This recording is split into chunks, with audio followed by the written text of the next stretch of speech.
بسم اللہ الرحمن الرحیم۔ عبداللہ بن عمر کہتے ہیں کہ رسول اللہ صلی اللہ علیہ وسلم ہمارے پاس آئے۔ آپ کے ہاتھ میں 2 کتابیں تھیں۔ آپ نے فرمایا کیا تم جانتے ہو یہ 2 کتابیں کیسی ہیں؟ ہم نے کہا نہیں اے اللہ کے رسول صلی اللہ علیہ وسلم، ہاں اگر آپ بتا دیں تو ہمیں معلوم ہو جائے گا۔ آپ نے اس کتاب کے بارے میں کہا جو آپ کے دائیں ہاتھ میں تھی، یہ کتاب رب العالمین کی طرف سے ہے۔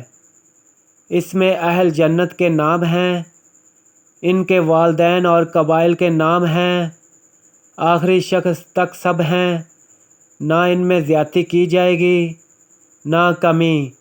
پھر اس کتاب کے بارے میں بتایا جو آپ کے بائیں ہاتھ میں تھی، یہ کتاب رب العالمین کی طرف سے ہے۔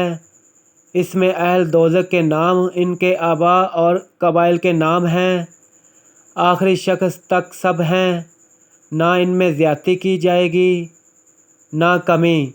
آپ کے صحابہ نے کہا اے اللہ کے رسول صلی اللہ علیہ وسلم، پھر عمل کس وجہ سے؟ اگر اس معاملے کو مکمل کر دیا گیا ہے؟ آپ صلی اللہ علیہ وسلم نے فرمایا سیدھے راستے پر چلتے رہو اور میانہ روی اختیار کرو۔ جاؤ جنت والے کا عمل اہل جنت کے عمل پر ختم ہوگا، اگرچہ وہ کوئی بھی عمل کر لے، اور جہنمی کا عمل اہل جہنم کے عمل پر ختم ہوگا، اگرچہ وہ کوئی بھی عمل کر لے۔